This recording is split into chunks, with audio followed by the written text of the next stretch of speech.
পুরো বৃষ্টি হওয়ার পর দুপুরবেলা পর্যন্ত বৃষ্টি হয়েছিল প্রায়।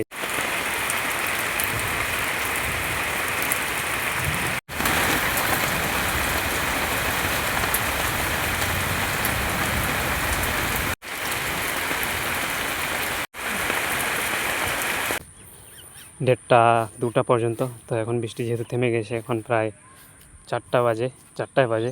আর এখানে চলে এসেছি। এর আগে আমি ভিডিও বানিয়েছিলাম কীরকম হয়েছিল, আর এখন দেখো কত ভালো হয়ে গেছে গাছগুলা।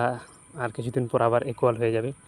যেখানে হালকা হালকা ছোটো ছোটো গাছ দেখা যাচ্ছে, সেখানে একটু লেটে হয়েছে। তো এখন কয়েকদিন পর আর দেখা যাবে না। যখন গাছগুলো সমান হয়ে যায় তখন বুঝতেই পারা যাবে না যে সেখানে লেটে জন্মাচ্ছে। তো এখন দেখতে খুবই ভালো লাগছে বিচন গাছগুলা। তো আজকে সকাল থেকে বৃষ্টি হচ্ছিল, তো এদিকে আসিনি। তো এখন যেহেতু বৃষ্টি থেমে গেছে, তার কারণে আমিও ভাবলাম যে চলো একটু ওদিকে গিয়ে দেখা যাক। যেহেতু এখন বর্ষার সিজন, আর বর্ষার সিজনে তো বৃষ্টি তো হবেই, তার কারণে তো এখানে চলে আসলাম। আর এখানে জল ছাড়া হয়েছে, না হলে পুরো বন্যা মানে ক্ষেতটা মানে জমিটা জল ভর্তি হয়ে যেত।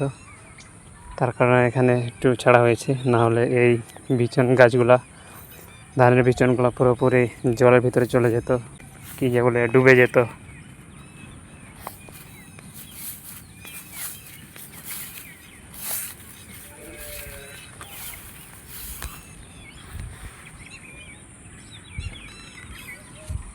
তো এখনও সেই মেঘলাগুলা পুরোপুরি যায়নি। তো আকাশে বোঝা যাচ্ছে যে কালো মেঘ হালকা হালকা আছে। তো এত কালো না, এই মেঘগুলো মানে বৃষ্টি হবে না, কোনো একদিন হতে পারে।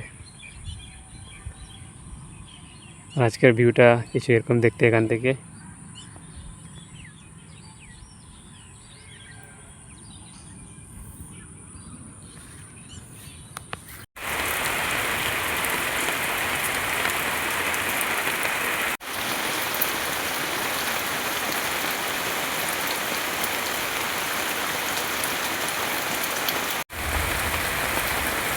একটা গরু আছে, দেখে খুবই হাসি লাগছে।